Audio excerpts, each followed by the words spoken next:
So we can understand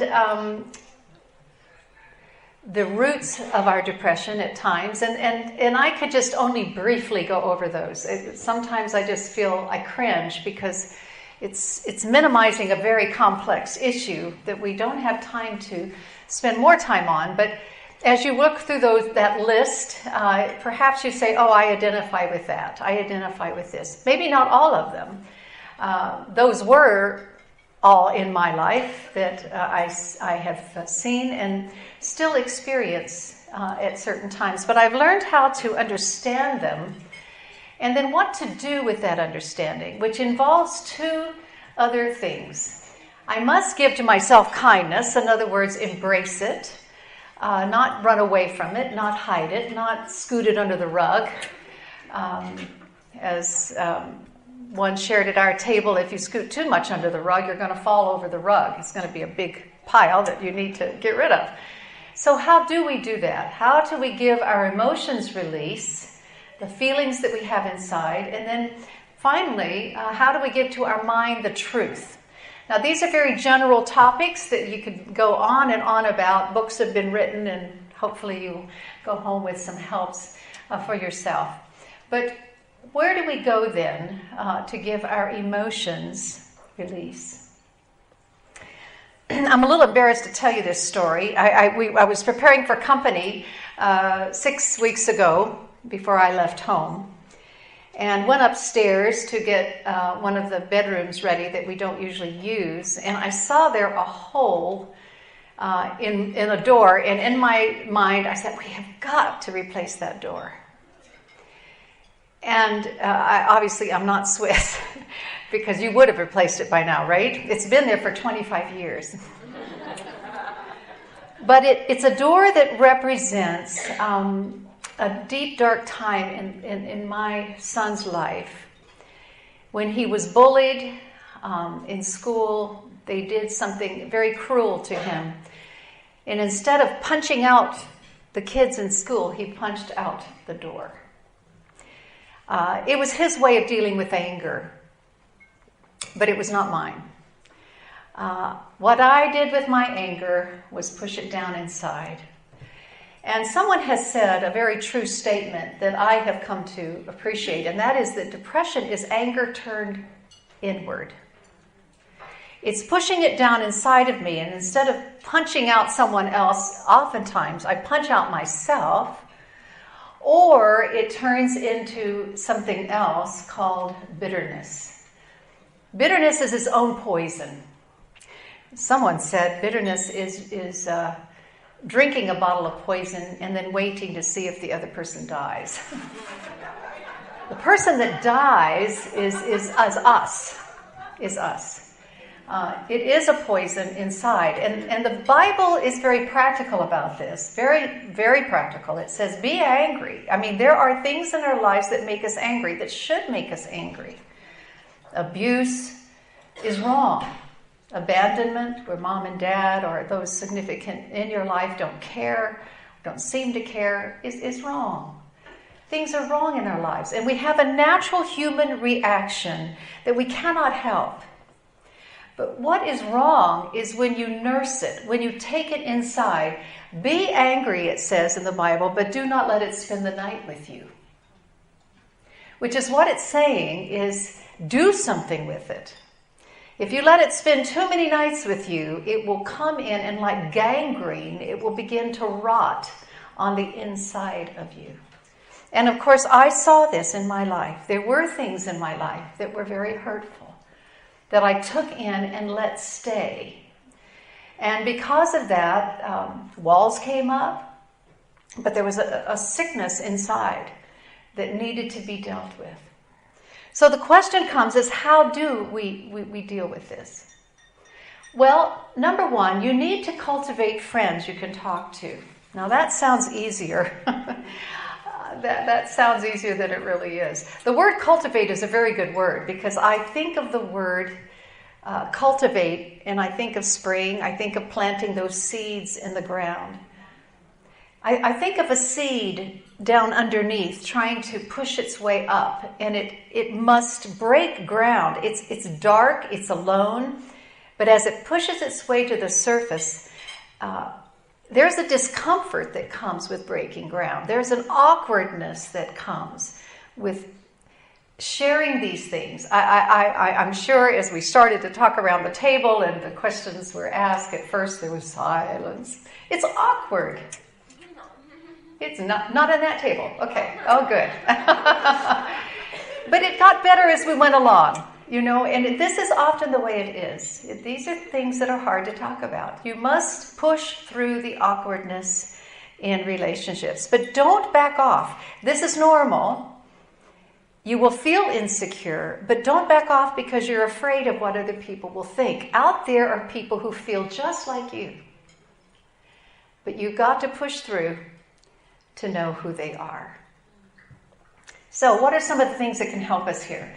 Well, number one, find some people, some partners in your life that you can do activities with, where there's not talking, you're just doing things together.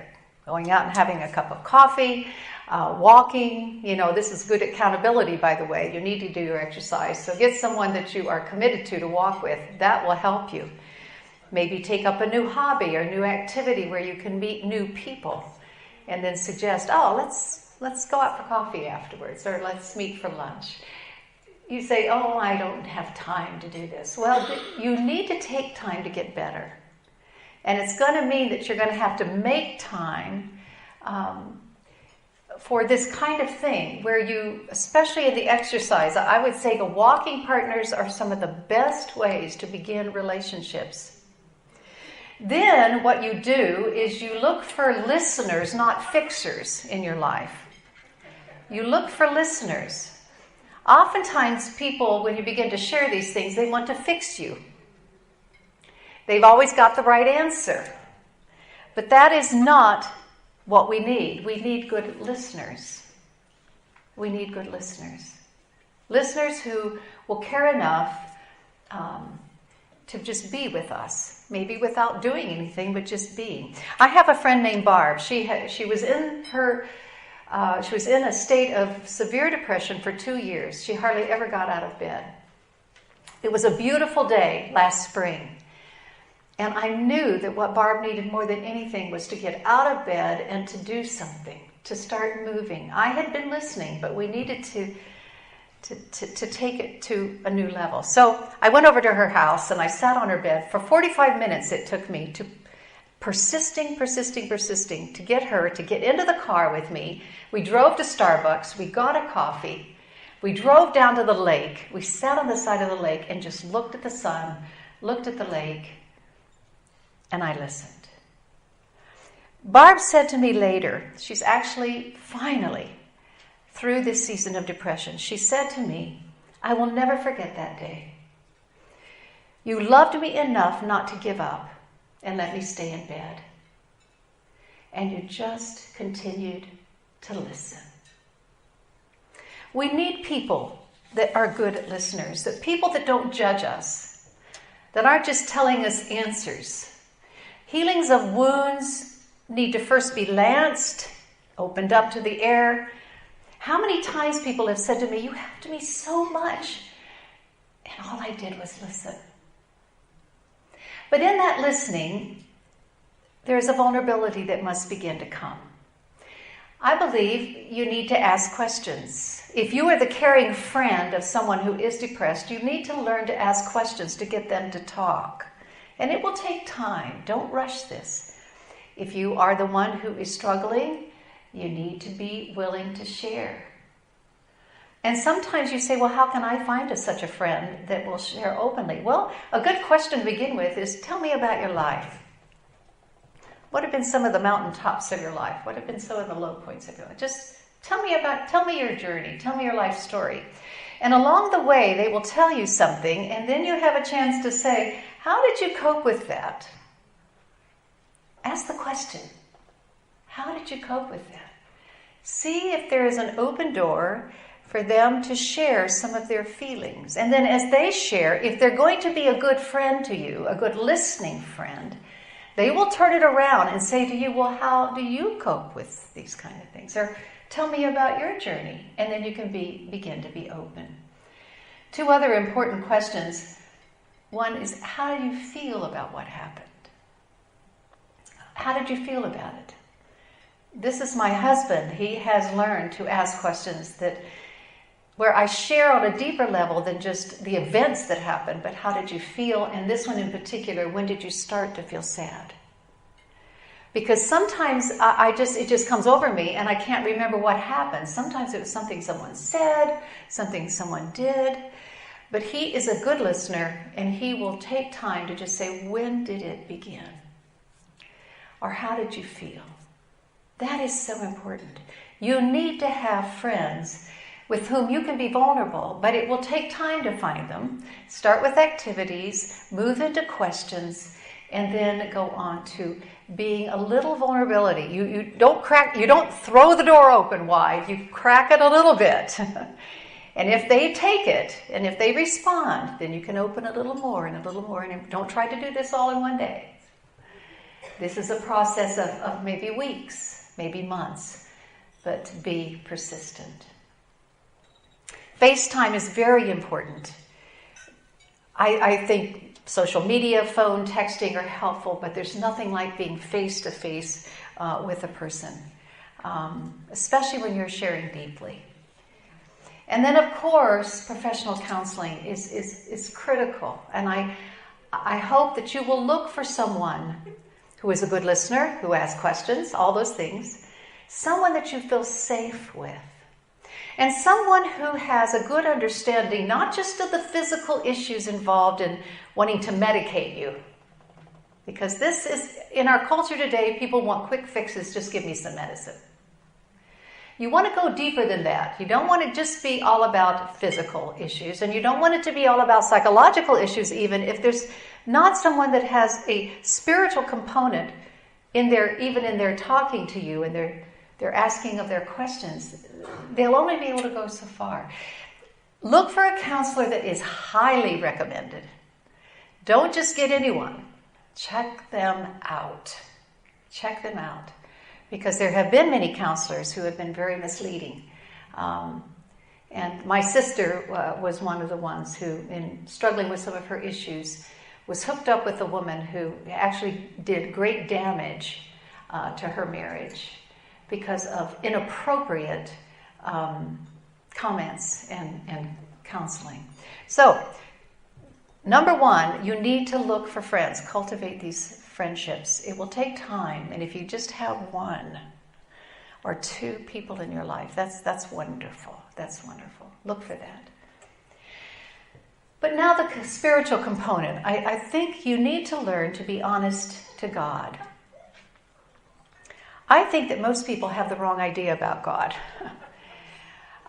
They feel God lives in cathedrals, he wears long robes, that he says and does holy things that are totally irrelevant to where I live. That's not the God I know. And the reality is that the people who loved God the most and who could be called the friends of God, if you read about them in the Bible, you find they were unbelievably honest. One of those men was David. He was called the man after God's own heart. And this is what David said. He said, evening, morning, and noon, I will complain and murmur, and he will hear my prayer. Now, let me tell you, it would be hard to live with somebody who evening, morning, and noon complained and murmured. And I remember, actually, early after marriage, my husband saying to me, you are not as a happy person as I thought you were. You see, something happens in courting, I guess. We put our best foot forward. The reality is that I was pessimistic. I did have struggles in this area, and he was a little bit surprised. He didn't expect it. And I learned very quickly that it didn't help our marriage at all for me evening, morning, and noon to complain. If you do, it will destroy your marriage. And one of the things I find is that if you don't find significant people to talk to, and especially learn to talk to God and to be honest with him, it will destroy things. Because, people can't always take all the things we pour out. They can't always take it. But God can. In fact, there is a story about such a man named Job. I bet all of you have at least heard his name. And there's a whole book that is written about Job and his own struggle. And he had a good reason to struggle. He suffered the loss of everything he possessed. His 10 children were killed in a natural disaster. He was inflicted with painful, oozing boils all over his body. And he, if you read his book, spoke his mind to God. He told God exactly what he thought. He had 3 friends who tried to hush him up, who said, "You can't talk to God like that." But he talked it to God like a trusted friend that he knew well enough to be honest with. And in the end of the book, it's very interesting because God condemned the 3 friends and affirmed Job and the friendship he had with Job. At one point, Job says this. Oh, and you can't read it there. I'm sorry. I should have had it on a different slide. It says, "I will speak to the Almighty. I will reason with God. I have prepared my case," he says. "Why do you hide your face and regard me as your enemy?" Job says things in that book that would never be spoken in our churches today. And finally, at the end of the book, God says, "Well done, Job. I know what you're thinking anyway, but well done for getting it out." We have got to learn to get out our feelings, to get them out to the one who can do something in us. You know, there was before I go there, let me bring it back here. There was a story, and it was rumored that in a refugee camp years ago that there are some refugees who got together who were religious, but so sick and tired of the pain and suffering that their race had received, that one night they put God on trial. And all the accusations of one witness after another brought down the guilty verdict. "God, you are sentenced to experience all the pain and suffering of all the world and die." And that is the way the story ended. The reality is that that is exactly what God did. He did bear the pain and the suffering of the whole world. The book of Isaiah in the Bible, it says, "He has borne our griefs and he has carried our sorrows and pain." And the more that I understand, the more I know about Jesus, the more my heart and my pain has been opened to him. To know here is someone in the universe who understands the deepest, darkest feelings inside of me. And when Jesus hung on that cross, and when he was inflicted in this painful experience in his life through the hurt and cruel death that they gave him, he cried on that cross, "My God, why have you forsaken me?" I'm comforted by those words, aren't you? Have you ever felt forsaken? You say, "Well, Jesus, if you were God, you must have known what was going on." I think pain can be so severe in this area that all reason goes out the window. Even Jesus, who knew that he came and he suffered for the pain and sorrow and failure of the world, even at that point, that deep darkness, he cried it. And that has meant so much to me. God, you know. You know. That was me in the hospital 36 years ago. I had nearly died in surgery. Blood pressure 0. I lost all the blood in my own body. Was given 12 units of blood. The blood of 12 different people live inside of me. I survived miraculously the surgery, but I was in constant pain. My dearest friend was morphine. For months I was filled with infection. The only way you could deal with it was to go to the hospital and be treated for a week. I was in the hospital a week, home a week. Hospital a week, home a week. Hospital a week, home a week.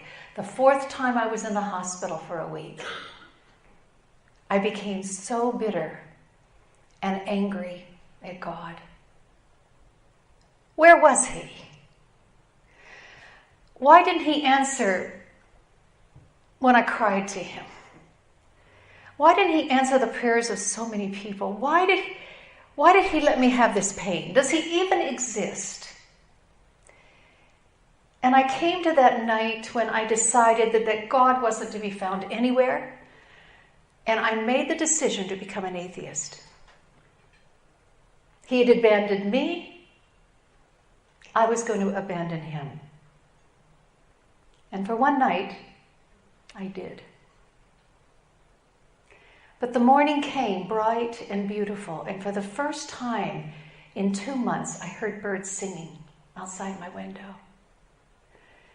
And a voice whispered deep inside my soul, "My child, last night you let go of me, but I did not let go of you." I'll never forget that moment of realizing it wasn't up to me to hold on to this God. If God was real, He was bigger than my pain, and yet small enough to live inside of me and not abandon me, even when I had abandoned Him.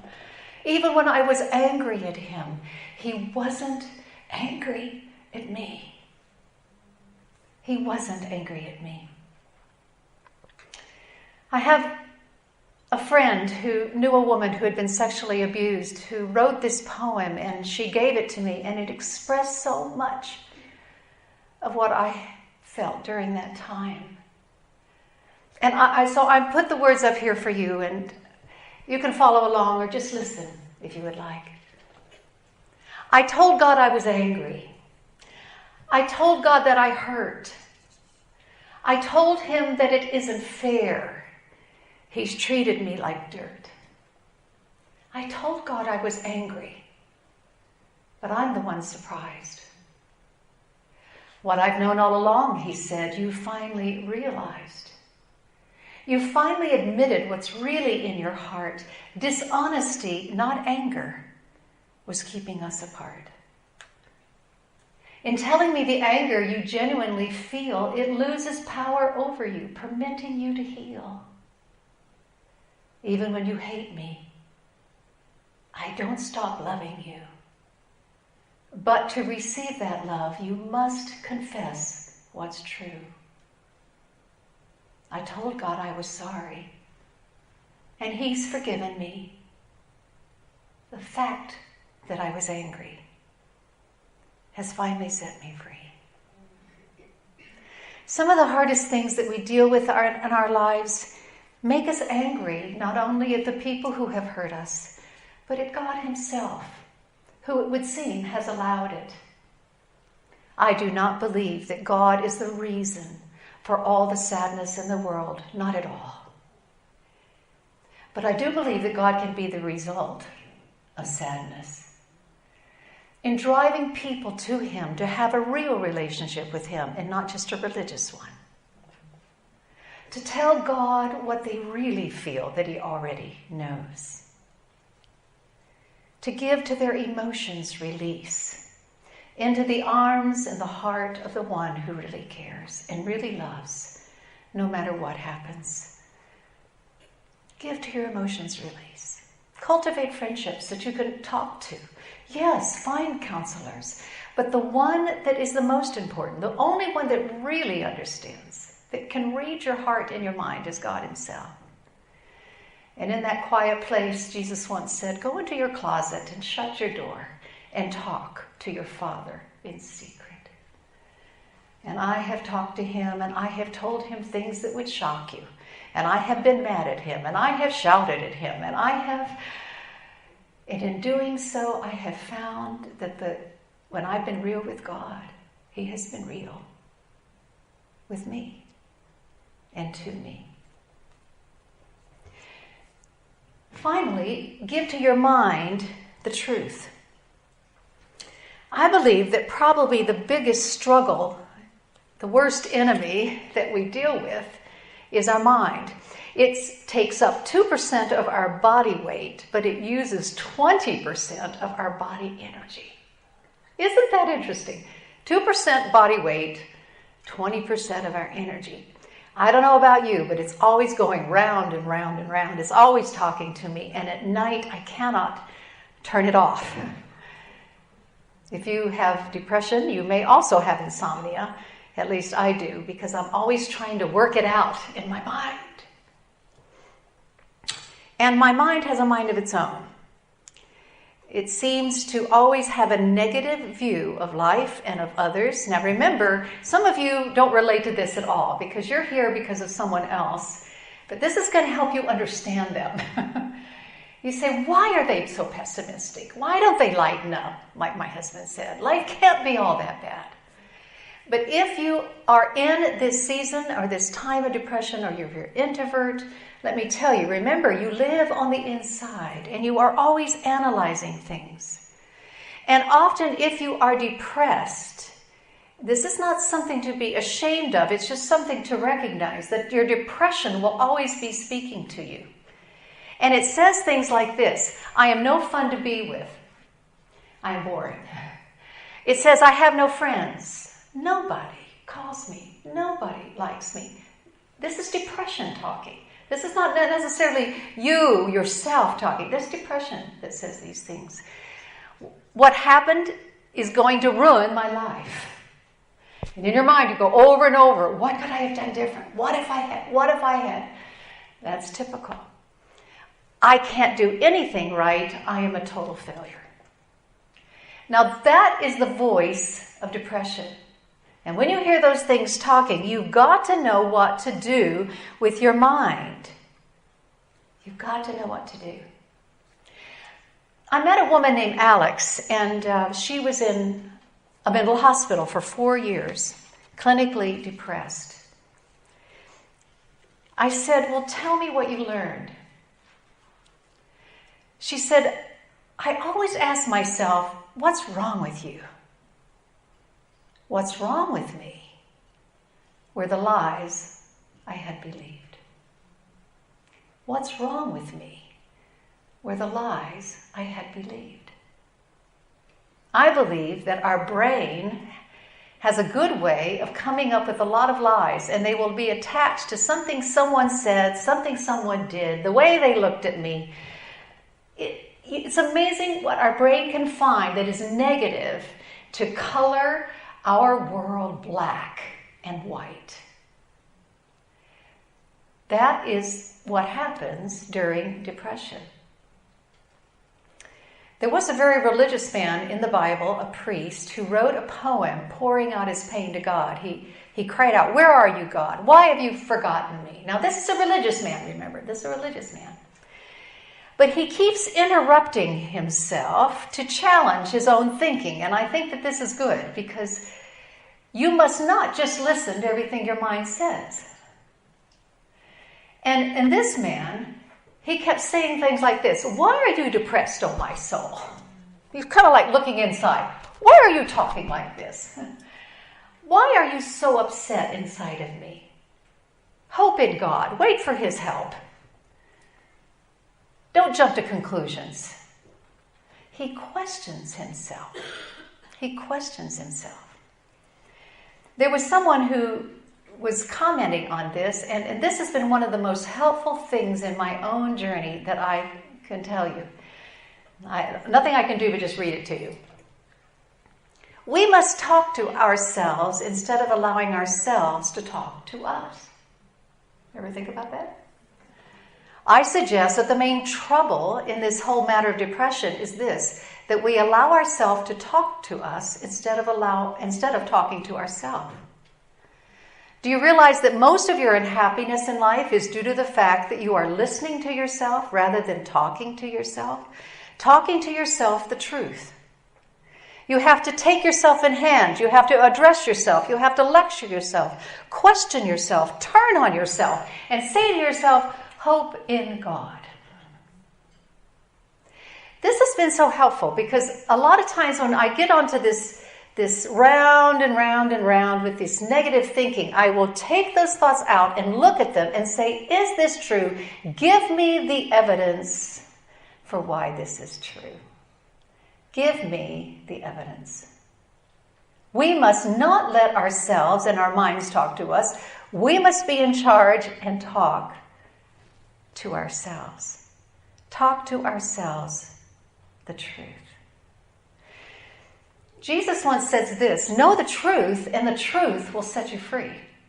I'm sure many of you have heard that. Maybe you didn't know that that was Jesus that said it. Know the truth and the truth will set you free. Freedom comes when you tell yourself the truth about what is really going on.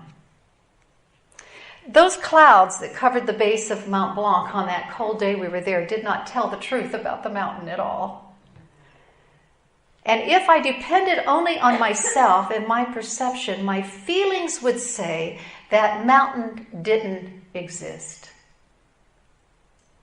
You see, if you just listen to your own mind and don't doubt what you are thinking, you can convince yourself that something doesn't exist. You can convince yourself God doesn't exist. You can convince yourself friends don't exist. But the reality is that you're trusting a mind that is already confused. I cannot and you cannot depend on yourself and your own perception, your own feelings to say the truth to you all the time. They have been warped by the rejection in your life. They have been warped by lies you have been given. They have been warped by extreme loss in your life.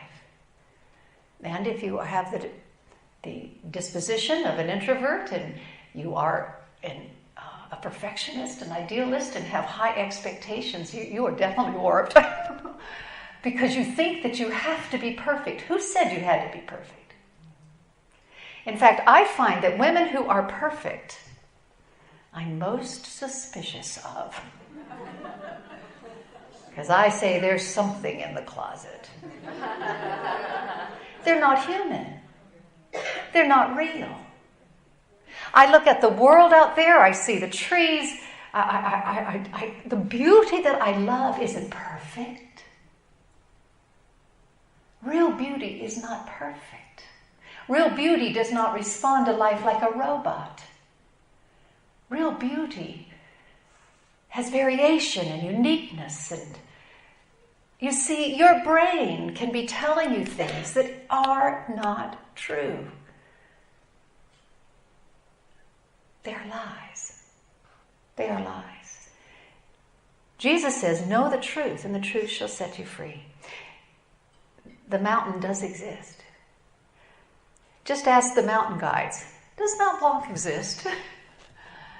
Of course it does. Well, let me be your mountain guide at the end of our session today. Let me just be your mountain guide. It's been my experience in my journey and continues to be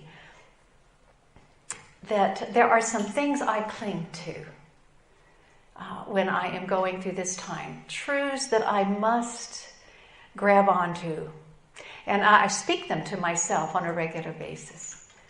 And I encourage you to do the same. Number one, I am known. I am known. He who made you knows what has happened to you in your life. He knows what no one else in the world may know. He sees you. He understands you. He suffers with you, and more than that, he weeps. The shortest verse in the Bible is 2 little words. Jesus wept. That's precious to me. He weeps.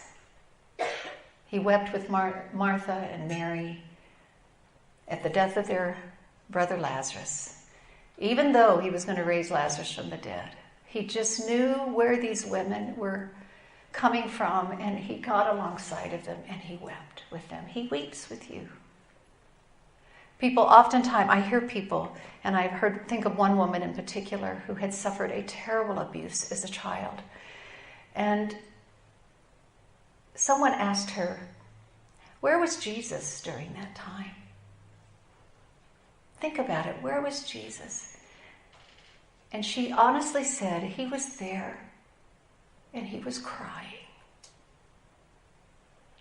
I believe Jesus cries a lot for what he sees going on the earth. It's not what he planned. It's not how God created the earth. Don't blame God for the evil and suffering that you see. God did not bring that. Man has brought it. But he knows you. He knows you in your suffering and pain. Second thing I tell myself that you must tell yourself too is, I am loved. I am loved. Even though it seems that no one else loves me, I do know that there is one who loves me. The philosopher Descartes said this, I think, therefore I am. The problem with that is that you can't always think.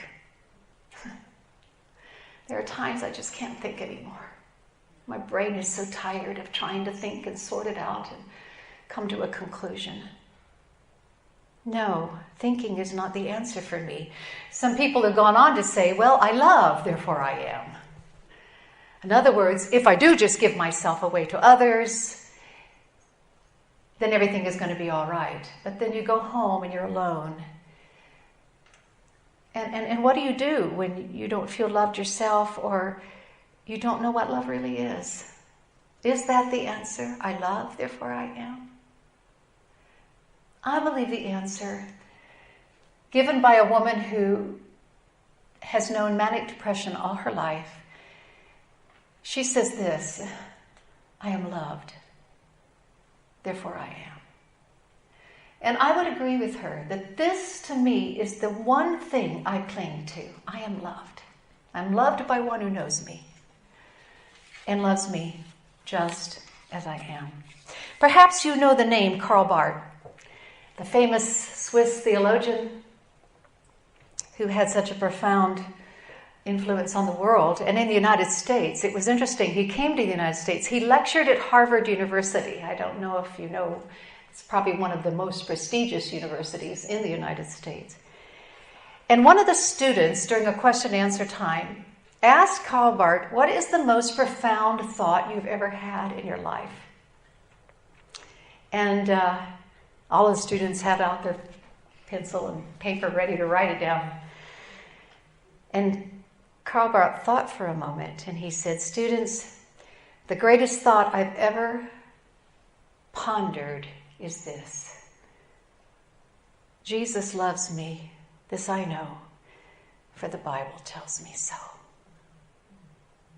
I don't know if you have that little song in your culture, but it was the first song I ever learned as a child, and it's the song that I sing to myself many times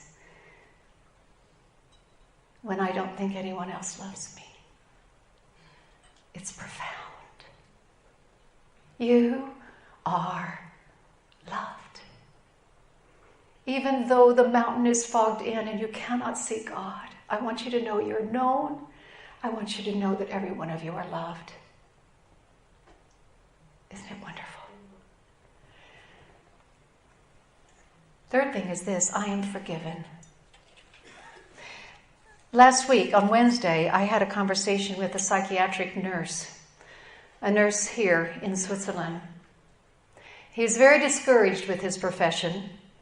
I asked him if he had taken a break to come to school for more education, and I said, are you going to go back into psychiatric nursing? He said, I don't know. He said, I'm very discouraged because as I work there in that hospital and give people medication and go through therapy sessions with them, he said, people don't get better. They're crying out for love, and a lot of them are crying out for forgiveness. But then he threw up his hands. He says, so what are they supposed to do? Are they supposed to say, I forgive myself? They need to have somebody forgive them. And if not to forgive them for the pain done to them, but the pain that they have inflicted on others, they need forgiveness. I remember as a little child, and I was only 6 years old, my brother was 4. My aunt was living with us, and she made me angry. And I had one of these batons. You know what a baton is? You know, little girls throw it up and down and catch it and throw it up and catch it. I threw my baton at my aunt. I was on the stairs. It hit her on the head just as my mother walked through the door. But there was my little 4-year-old brother, and my mother grabbed my little brother and gave him a piece of her mind. I know that's not allowed. But she was angry. And what was worse, I was standing on the stairs watching him receive a rebuke for what I had done.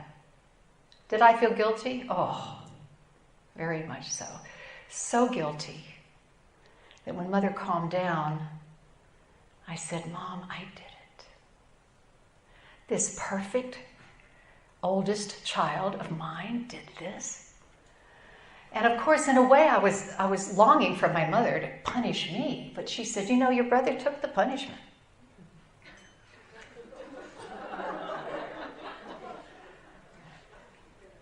I'll tell you that was when I began to realize that I wasn't perfect. Took me many years to get it through my brain finally, but no. I needed forgiveness. I needed forgiveness. And that is why this verse means so much to me. Some of you know this. You've heard it before. God so loved the world. And I just forget the world. How about me? I just put a blank there. God so loved Bonnie. That he gave his only son, that if Bonnie would believe in him, she would not perish. She would not be punished eternally, but would have eternal life.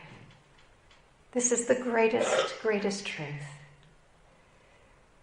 The greatest truth. Someone has forgiven you. He's already taken the punishment. He can't punish you anymore. You are forgiven. And not only that, not only are you forgiven, but he wants to do something else. I really believe that we're born into this world with a great emptiness inside of us. When Adam and Eve turned their back on God and walked away, the Spirit of God was removed from man because God is a gentleman. He will not stay where he is not welcome.